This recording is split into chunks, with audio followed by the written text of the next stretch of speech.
ঈমান আমাদের শ্রেষ্ঠতম সম্পদ, কালিমা আমাদের শ্রেষ্ঠতম সম্পদ। আল্লাহ যার রব, মুহাম্মদ সাল্লাল্লাহু আলাইহি সাল্লাম যার রাসূল, ইসলাম যার ধর্ম, কোরআন যার কিতাব, খোদার কসম এই কায়নাতের সর্বশ্রেষ্ঠ নিয়ামত আল্লাহ তাকেই দান করেছেন। দুনিয়া লক্ষবার পাওয়ার চাইতো কালিমা লা ইলাহা ইল্লাল্লাহ মুহাম্মাদুর রাসূলুল্লাহ এই কালেমার কোটি কোটি গুণ দাম বেশি, কোটি কোটি। দুনিয়া হাজার বার না, আপনি দুনিয়া 100 বার পাইলেও দুনিয়া ছেড়ে দিতে হবে, ছাড়তে হবে কিনা? তো তাহলে এতবার পাইয়া লাভ কি? দুনিয়ায় মজার কিছু নাই, দুনিয়া উপভোগের কিছু নাই, দুনিয়া তৃপ্ত হওয়ার জায়গা নাই। কারণ আমি সেই আনিস 24 ঘন্টা আমার পাশে মৃত্যু তাড়া করে, অ্যাক্সিডেন্ট তাড়া করে, অসুস্থতা তাড়া করে। আমি প্রতি মুহূর্তে আমাকে ভাবতে হয় যে আমার মৃত্যু হবে, প্রতি মুহূর্তে আমার ভাবতে হয় আমার অ্যাক্সিডেন্ট হবে, প্রতি মুহূর্তে আমাকে ভাবতে হয় আমি অসুস্থ হয়ে যাব। তাহলে যার পিছনে মৃত্যু, অ্যাক্সিডেন্ট, অসুস্থতা সারাক্ষণ যার লগে লগে ঘুরে, তার আবার তৃপ্তি কিসের? তার আবার তৃপ্তি কিসের? তার আবার খুব বেশি আনন্দ কিসের? কোন রকম পারে না। কিন্তু জান্নাত, আল্লাহ তাআলা বলছে লা ফিহা গাউলুন, সুবহানাল্লাহ। আল্লাহ বলছে জান্নাতে বান্দা ঢুকবা, জান্নাতে 1 সেকেন্ডের জন্য একটু মাথা ব্যথাও হবে না, মাথা ব্যথা। লাহুম মা ইয়াশাউনা ফিহা ওয়া লাদাইনা মাজিদ। আল্লাহ বলে বান্দা জান্নাতে আমি বান্দা যা চাইবে তাও দেব, ওয়া লাদাইনা মাজিদ। আমার বান্দার চাওয়া শেষ হইলে আমি আল্লাহ নিজের থেকে আরো কোটি কোটি নিয়ামত দিতে থাকব, দেবই দেব, দিতেই থাকব। জান্নাত আল্লাহ দেবে, জাহান্নাম তার বিপরীতে। কোরআনুল কারীমে আল্লাহ বলছে ইয়াউমা তুকাল্লাবু ওয়ুজুহুহুমুন নার। আল্লাহ বলছে বান্দা মনে রেখো, উত্তপ্ত কড়াইয়ার তেলের মধ্যে মাছ যেমনে এই পিঠ ওই পিঠ করে ভাজে, চাপ দিয়া দিয়া, আল্লাহর কসম আল্লাহ বলছে জাহান্নামীদের গাল, চেহারা, শরীর জাহান্নামের আগুনে এই পিঠ ওই পিঠ করে উল্টানো হবে আর পোড়ানো। দয়া করে নিজের উপরে রহম করে। কেউ কাউরে মনে রাখবে না, স্বার্থপর এই দুনিয়া কাউকে মনে রাখে না। আমি আপনি মরে গেলে কেউর খবর নাই, কারোর সময় নাই, কারোর সময় নাই। ব্যস্ততম এই দুনিয়ায় সামনের সিএনজি অ্যাক্সিডেন্ট করলে পিছনের সিএনজি টাইম নাই, ছাড়ি দিয়ে যায় না। সারাদিন আমি প্রায় বলি, সারাদিন যেই বাচ্চা কাচ্চারা বাবার মৃত্যুতে কাঁদছিল, বউ বাচ্চা মাগরিব পর্যন্ত কাঁদছে, দাফন কাফন শেষে রাত্রে আসার পরে পাশের ঘরের থেকে ভাত তরকারি রান্না আনছে, ওরা ঠিকই ভাত খায়। কারো হাতে টাইম নাই, স্বার্থপর এই দুনিয়া। দুনিয়া ধোঁকা, দুনিয়া ধোঁকা, দুনিয়া ধোঁকা, আখিরাত আসল। আল্লাহ আমাদেরকে তৌফিক দান করুন। এবার শেষ কথা হলো সকলের জন্য, আমার জন্য, আপনাদের জন্য, জওয়ান বুড়া সবার জন্য। শেষ কথাটা কি? শেষ কথাটা হলো মহান আল্লাহ পাক রব্বুল আলামিন প্রত্যেকটা ইমানদার মুসলমানের কাছে আল্লাহ তাআলা আমাদের কাছে একটা জিনিস চায়, সেটার নাম হলো তাকওয়া। সেটার নাম কি? তাকওয়া। তাকওয়া, ইত্তাকুল্লাহ, ইত্তাকুল্লাহ, ইত্তাকুল্লাহ, ইত্তাকুল্লাহ, ইত্তাকুল্লাহ। আল্লাহ বলছে আল্লাহকে ভয় করো, আল্লাহকে ভয় করো, আল্লাহকে ভয় করো, আল্লাহকে ভয় করো। এই আল্লাহকে ভয় করো এই কথার আরবি হলো তাকওয়া। আল্লাহকে ভয় করো এই কথার আরবি কি? এই কথাটা কোরআনে আল্লাহ পাতায় পাতায় বলছে। এটা এত গুরুত্বপূর্ণ, আলাদা আলাদা করে আল্লাহ বলছে ইয়া আইয়ুহান নাবিয়্যুত্তাকিল্লাহ, হে নবী আল্লাহকে ভয় করো। এই নবীজিকে আলাদা বলছে ইয়া আইয়ুহাল্লাযীনা আমানুত্তাকুল্লাহ, হে ঈমানদারগণ আল্লাহকে ভয় করো, আলাদা বলছে। আবার বলছে ইয়া আইয়ুহান নাসুত্তাকু রাব্বাকুম, হে গোটা পৃথিবীর মানব মণ্ডলী তুমি যেই মতের হোক না কেন, যদি আমি আল্লাহর পরিচয় জানো যে আল্লাহ বলতে, সৃষ্টিকর্তা বলতে, ঈশ্বর বলতে একজন কিছু আছে, তো খোদার কসম আল্লাহ বলেন ঈশ্বরকে মানো, আল্লাহকে মানো, রবকে মানো, সৃষ্টিকর্তাকে মানো। এরকম যেই মানো, তোমাকেই বলছি সেই রবকে, সেই ঈশ্বরকে, সেই সৃষ্টিকর্তাকে, সেই আল্লাহকে ভয় করো, ভয় করো, ভয় করো। এজন্য আল্লাহকে ভয় করো, তাকওয়া। এই আদেশ নবীর প্রতি, এই আদেশ ইমানদারদের প্রতি, এই আদেশ সমস্ত বিশ্ব মানবতার প্রতি। কার পক্ষ থেকে? বলেন না, কার পক্ষ থেকে? এখন এই তাকওয়া মানে কি? আল্লাহর ভয় মানে কি? আল্লাহর ভয় মানে দুই জিনিস, গুনাহ বর্জন, আদেশ পালন। এটাই কথা। সমস্ত গুনাহ ছেড়ে দেওয়া, সমস্ত আদেশ পালন করা। সব গুনাহ ছেড়ে দেওয়া, সব আদেশ পালন করা। মহান আল্লাহ পাক এই কথাটাই কোরআনে বলছেন ইত্তাকুল্লাহ, ইত্তাকুল্লাহ। গুনাহ ছেড়ে দাও, আল্লাহকে ভয় করো, গুনাহ ছেড়ে দাও, আল্লাহকে ভয় করো, আদেশ পালন, আদেশ পালন।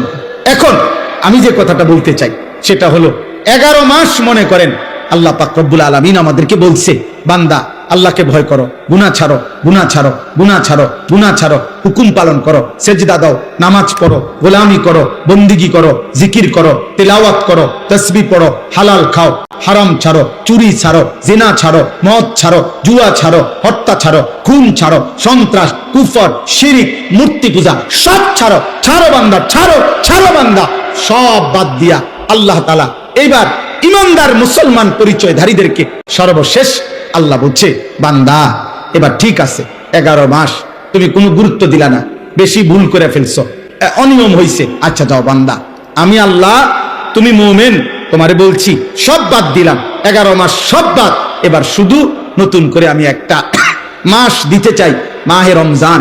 এই একটি মাসে আইয়ামাম মাদুদাত, গুনা গুনা 30 দিন অথবা 29 দিন, 31 দিন হবে না বললাম, সাফ কথা, যা কথা তাই কথা, 30 বা 29, এই 29 বা 30 দিন আমি বান্দা তোমার জন্য দিলাম, রমজানের একটা চাঁদ উঠাবো, তুমি এই 30টা দিন গুনাহ ছেড়ে দিবা, আমার হুকুম পালন করবা, আমি আল্লাহ 11 মাসে যেই নিয়ামত দিতাম 1 মাসেই সে তাকওয়া তোমারে দিয়ে দেব, 1 মাসেই জান্নাতি বানিয়ে দেব।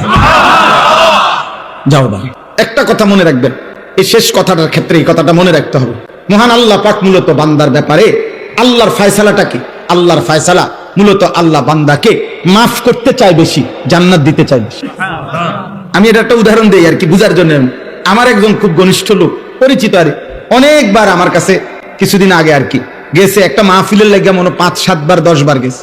তা আমি এইটা কই ওইটা কই, এমনি হেমনি ঘুরে গেড়াই, আচ্ছা আইয়ে নারী যাইয়ে নারী, আচ্ছা জান না, এমনি একদিন উনি খুব আবেগে মহব্বত করে আমার একটা কথা কইছে, হুজুর আপনি আমারে আগে কথাটা পরিষ্কার কোন, আসলে আপনি আমারে মাহফিল দিবেন, বুঝছেন না কথাটা, এইটা আগে ক্লিয়ার কোন, হুদা আমি বুঝছি আপনি আমার এই গুরানি গারানি বাদ দিয়ে যদি বলেন দিতেন না, শুধুই কষ্ট দিয়েন, সাফ কথাটা বলেন, আসলে কথাটা কি? কারণ আমি এই কথাটা শুনে আমার আর দিলটা নরম হয়ে গেছে, খাইছে রে বেড়ায় তার জায়গা তার দিছে। আমি বলছি না না ভাই, আল্লাহ দোহাই দিমু, আপনার জান আজ গিয়ে দিব মাফ, এখন দিব তো দিছি মাফ। তো অর্থ হলে কথাটা বোঝানোর উদ্দেশ্য, আল্লাহ তাআলা যেন বান্দাকে বলে, বান্দা বিশ্বাস করো আমি তোমাকে জান্নাত দিতে চাই, আমি তোমারে মাফ করতে চাই, বান্দা তুমি বান্দা তুমি আমার দিকে তুমি একটু দেখো বান্দা, যে আমি তোমারে মাফ করার জন্য কত আয়োজন করছি, তোমারে মাফ করার জন্য আমি শবে বরাত 1 রাত সাজাইছি, 1 রাতে কোটি কোটি মাফ করি, তোমারে মাফ করার জন্য আমি শবে কদর 1 রাতে আমি আল্লাহ তাআলা 1000 মাসের রাত্রির চাইতে বেশি মাফ করে থাকি, তোমারে আমি আল্লাহ মাফ করার জন্য এত বড় শ্রেষ্ঠতম রমজান মাস দিয়েছি, যার মিনিট মিনিট সেকেন্ড সেকেন্ড হীরা মণি মুক্তা মানিকের মতো আমি আল্লাহ সেজদা দিবা একটা, আমার ফেরেশতা লিখবে 70টা। আমি আল্লাহ রহমত দিয়া সাজাইছি, মাগফিরাত দিয়া সাজাইছি, জাহান্নাম থেকে নাজাত দিয়া সাজাইছি, আমি আল্লাহ বৃহস্পতিবার দিবাগত রাতে গুনাহ মাফ করে থাকি, প্রত্যেক দিন তাহাজ্জুদ নামাজের ওয়াক্তে গভীর রাতে কোটি কোটি বান্দা আমি মাফ করি। তাহলে মাফ করার জন্য প্রতিদিন রাত্রে ঠিক করছি, বৃহস্পতিবার রাত্রে ঠিক করছি, শবে বরাত ঠিক করছি, শবে কদর ঠিক করছি, পুরাটা রমজান ঠিক করছি। এছাড়াও বান্দা 90 বছরের গুনাহ নিয়েও যদি কেউ আসে, আমি আমার বন্ধুকে বলছি, বন্ধু যদি সে সত্যিকার তওবা করে আমি একসাথে মাফ করে দেব, আসমান পরিমাণ গুনাহ নিয়ে আসলে মাফ করে দেব, পাহাড় পরিমাণ গুনাহ নিয়ে আসলে মাফ করে দেব, জমিনের বালুকণা পরিমাণ গুনাহ নিয়ে আসলে আমি মাফ করে দেব। তুমি এরপরে বলো বান্দা, আমি যদি তোমাকে জান্নাত দিতে চাইছি বলে কতভাবে আয়োজন করলাম, আমি আর কি বললে, আর কত সুযোগ দিলে তুমি জাহান্নাম থেকে মুক্তি পাইবা? আমি যদি বলি যে তাকে ভাই তোকে আমি আর কতবার বললে তুমি আমার কথাটা শুনবা? কোরআন শরীফে একটা আয়াত আছে, সাংঘাতিক কলিজাচ্ছের আয়াত, আমার এটা বেশি মনে হয়, আমি অনেকবার বলছি। কোরআনুল কারীমের একটা আয়াত আছে সূরা মুরসালাতের মধ্যে, আল্লাহ তাআলা 10 বার, এক সূরার মধ্যে 10 বার আল্লাহ একটা কথা বলছে, ওয়াইলুন ইয়াউমাইদিল লিল মুকাদ্দিবিন। আল্লাহ বলে মিথ্যাবাদী নাফরমানদের জন্য সেদিন জাহান্নাম, জাহান্নাম, জাহান্নাম, জাহান্নাম, জাহান্নাম, জাহান্নাম, এভাবে 10 বার এক সূরার মধ্যে আল্লাহ বলছে। বলার পর শেষ, এই সূরার শেষ আয়াতটা আল্লাহ তাআলা একটা কথা বলছে, বান্দা ফাবি আইয়ি হাদিসিন বাদাহু ইউমিনুন, আমার বান্দা আমি আর কতবার বললে তুমি বিশ্বাস করবে? বুঝেননি? আমি আর কতবার বললে তুমি মানবা? আমার কথা আমি আর কতবার বলতাম, আমি আর কতবার বলতাম বলে। এই জন্য ভাইয়া ভেবে দেখেন, ইনসাফ করে দেখেন। তাইলে বললাম এই জন্য এ কথার মূলনীতি কি? তাইলে মূলনীতি হলো আল্লাহ মাফ করতে চায়, আল্লাহ কি করতে চায়? আল্লাহ ক্ষমা করতে চায়, আল্লাহ জান্নাত দিতে চায়, মাফ করতে চায় মূলত। এই জন্য ইনশাআল্লাহ এই রমজানকে সামনে রেখে নিজেদের পেছনের জিন্দিগি ঝেড়ে মুছে আল্লাহ তাআলার এই সুযোগকে সামনে রেখে চলেন আজকের এই রাত গভীরে আমরা এই কথা নিয়ত করি যে আমার গুনাহ যতই হোক আমার আল্লাহ মাফ করবে। মাফ করবে কিনা বলেন? আমার খুলনার হযরত আরিফ বিল্লাহ হযরত মাওলানা মুফতি নুরুল আমিন সাহেব হযরত এটা সবসময় বলে, গুনাহ যতই হোক তওবা করুন, গুনাহ যতই হোক কি করুন?